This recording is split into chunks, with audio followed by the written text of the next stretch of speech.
Come on, Snake.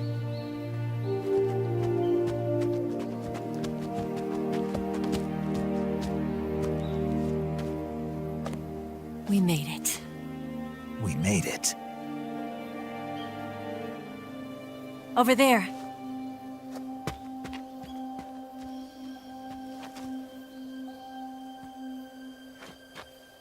It's the boss, isn't it? I'll go get the wig ready to take off. Right. I'll leave you two alone. But come back in one piece, okay?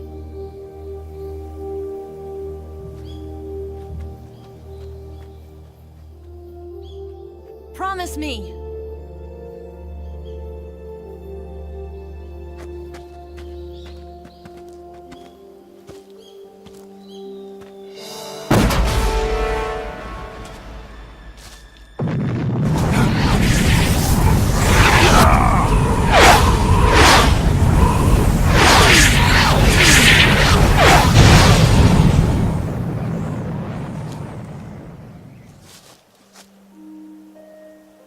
Life's end.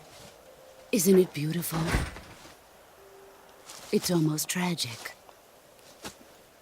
When life ends, it gives off a final lingering aroma. Light is but a farewell gift from the darkness to those on their way to die. I've been waiting, Snake, for a long time. Waiting for your birth, your growth, and the finality of today. Boss. Why are you doing this? Why? To make the world one again. The world used to be whole. But with the end of the Second World War, the philosophers began to fight amongst themselves, and the world was torn apart. The Cobras, my comrades who trained and fought alongside me, were torn apart as well. The foibles of politics and the march of time can turn friends into enemies just as easily as the wind changes. Ridiculous, isn't it? Yesterday's ally becomes today's opposition. And this Cold War?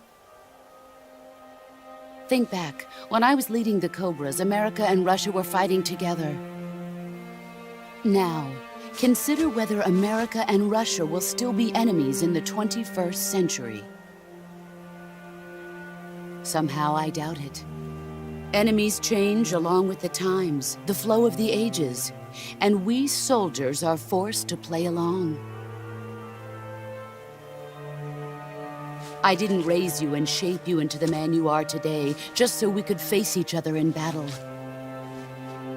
A soldier's skills aren't meant to be used to hurt friends. So then what is an enemy? Is there such a thing as an absolute timeless enemy? There is no such thing, and never has been. And the reason is that our enemies are human beings like us. They can only be our enemies in relative terms. The world must be made whole again. The philosophers must be reunited. I will devote my skills to that purpose. And with the Colonel's money, I will achieve that end. Just as I once created the Cobras. They are my family. I may no longer be able to bear children, but I still have a family.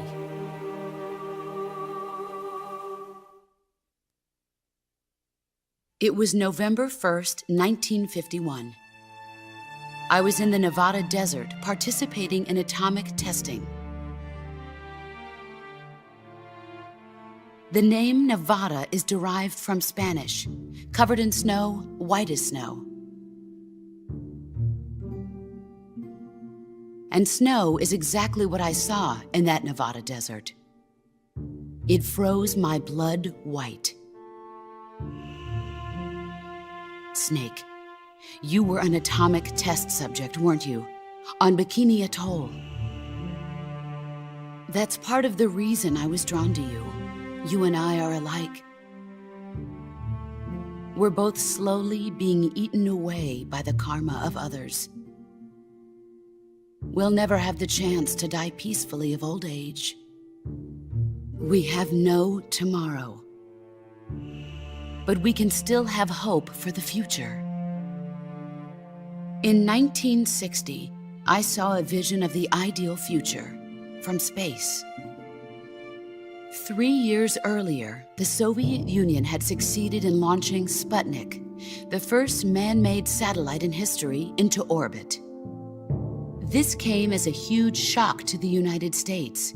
In response, America threw everything it had into its own manned spaceflight project, the Mercury program. Even as the Soviets seemed poised to send their first man into space, America was still experimenting with chimpanzees and rockets. The government wanted human data, so they secretly decided to send a human being into space. I was the one they chose. At the time, they didn't have the technology to block out cosmic rays, and whoever they sent up would inevitably be exposed to heavy radiation. That's why they chose me. After all, I'd already been irradiated once. Of course, you won't find any of this in the history books. I could see the planet as it appeared from space. That's when it finally hit me. Space exploration is nothing but another game in the power struggle between the US and the USSR. Politics, economics, the arms race, they're all just arenas for meaningless competition. I'm sure you can see that, but the Earth itself has no boundaries. No East, no West, no Cold War. And the irony of it is, the United States and the Soviet Union are spending billions on their space programs and the missile race, only to arrive at the same conclusion. In the 21st century, everyone will be able to see that we are all just inhabitants of a little celestial body called Earth. A world without communism or capitalism, that is the world I wanted to see. But reality continued to betray me.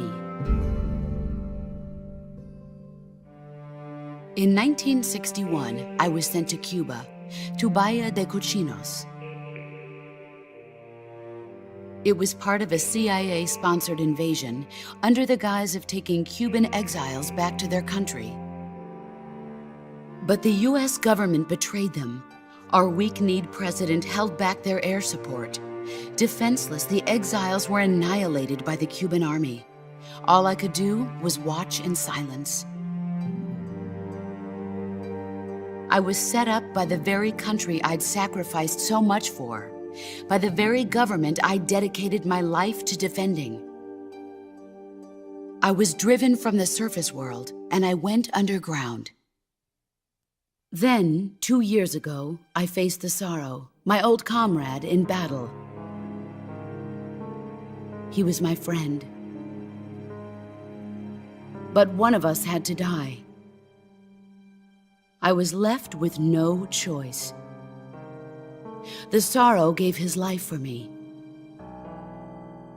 There is no enmity between us. One must live, and one must die. That was the mission. The ones who gave me that mission were the philosophers.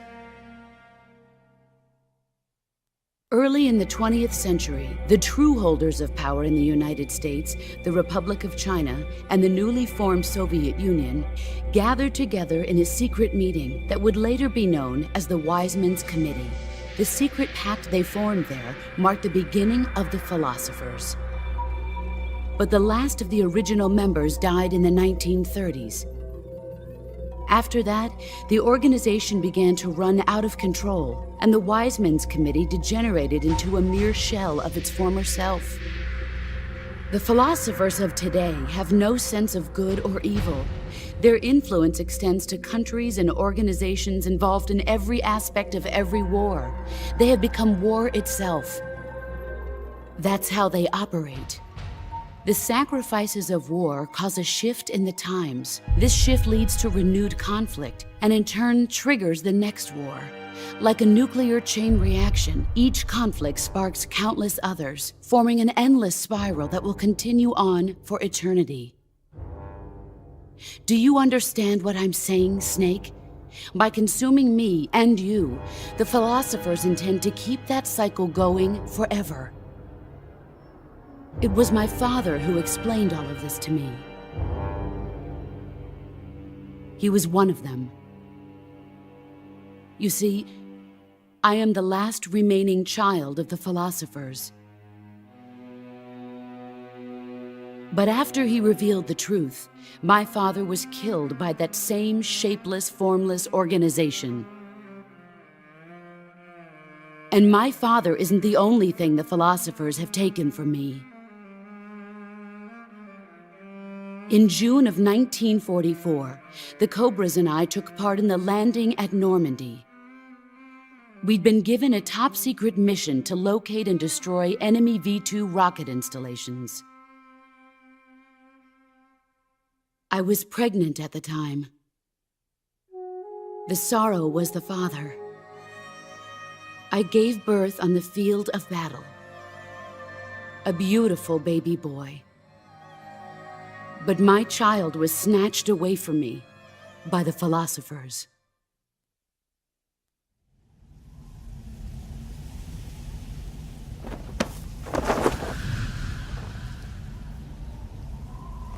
Look at this scar.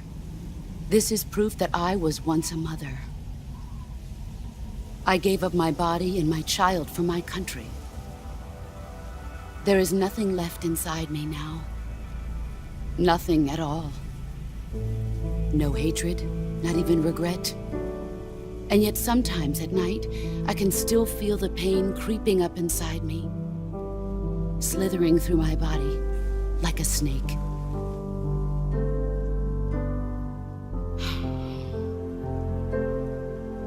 I've never talked this much about myself before. Thanks. Thanks for listening to me.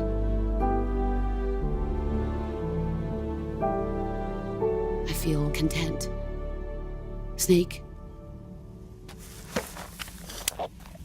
commence the operation. I raised you. I loved you. I've given you weapons, taught you techniques, endowed you with knowledge. There is nothing more for me to give you. All that's left for you to take is my life, by your own hand. One must die, and one must live. No victory, no defeat. The survivor will carry on the fight. It is our destiny. The one who survives will inherit the title of boss. And the one who inherits the title of boss will face an existence of endless battle. I'll give you 10 minutes. In 10 minutes, MiGs will come and bomb the hell out of this place. If you can beat me in less than 10 minutes, you'll be able to escape in time. Let's make this the greatest 10 minutes of our lives, Jack. Boss. You're a soldier. Finish your mission. Prove your loyalty. Face me. Let's see what you're made of. Time to play rough. You'd better run. Get ready! Nice try.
you hiding?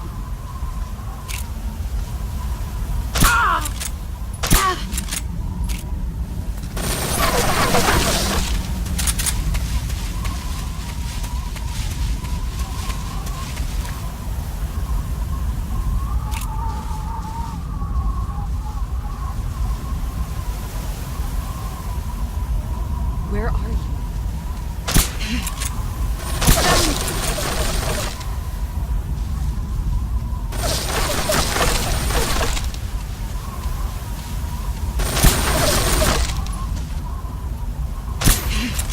I found you!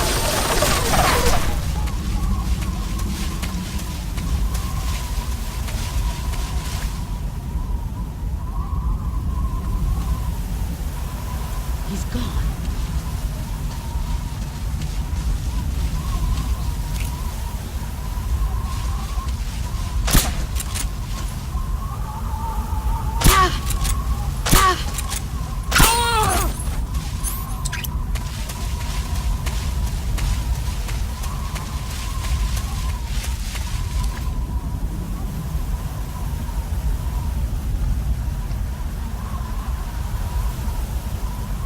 He's gone.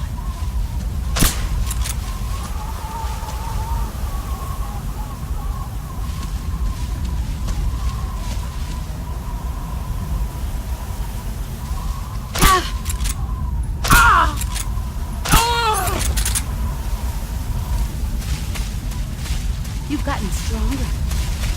Brace yourself.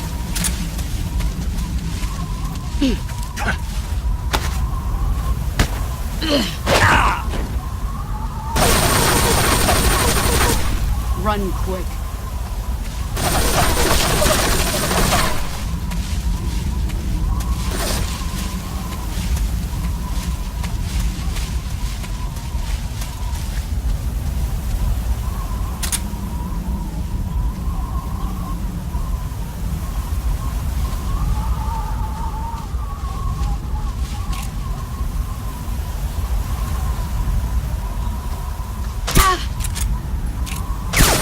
Can't hit me.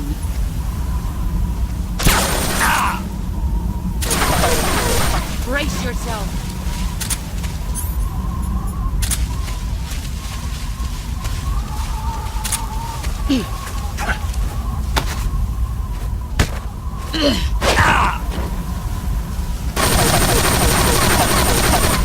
Heads up, Snake.